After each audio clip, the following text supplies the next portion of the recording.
T with Senator John McCain on President Obama's timeline for withdrawal from Afghanistan. Why do you think he did a timeline and not conditions-based? Is it because he thinks it's the really smart idea? He lacks the experience? His generals are telling him something different? His national security? Why did he pick a timeline, do you think? I asked General Petraeus in the hearings a week or so ago if any military person had recommended to the president that he set a date for withdrawal from Afghanistan. He said no, no military person had recommended it. So the only conclusion you can draw is that political considerations played a role.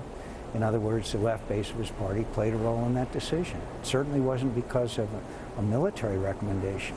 But in issues of war, we usually pull sort of politics off the table. You know, that's where we draw the line and say no more politics on this one. Have you had any conversation or any idea that maybe he will back off the timeline or stop sending that signal to people in Afghanistan, our enemies? Anything at all that suggests that that timeline, for whatever reason, is that he's now off that?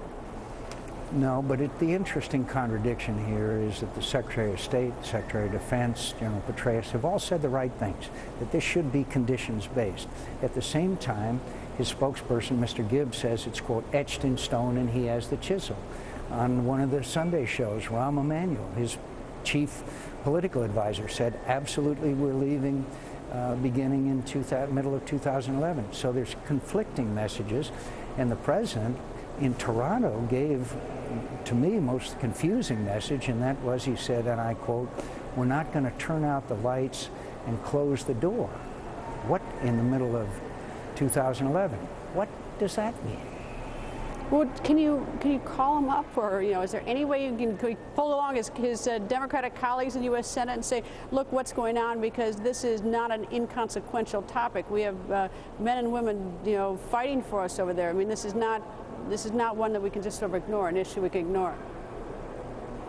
As we had feared, casualties are going up as they move into Kandahar and try to control the most important part of Afghanistan by most criteria.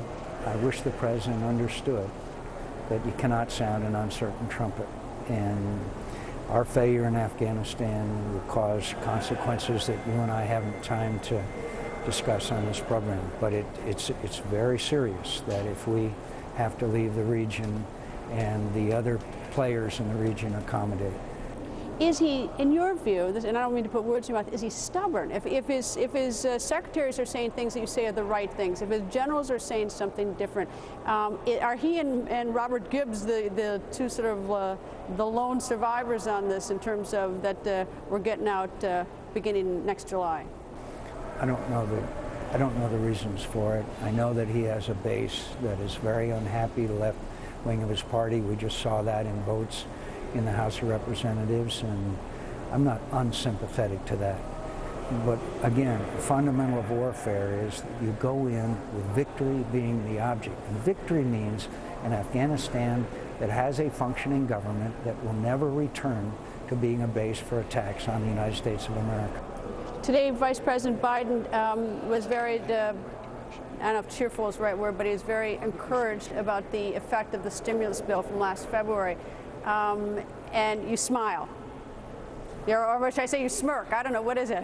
Well, I think if you came down to my home state, where we still have over 40% of the homes underwater and real unemployment, 15, 16, 17%, and the citizenry of my state are deeply concerned about this generational theft we've committed by running up these incredible debts and deficits.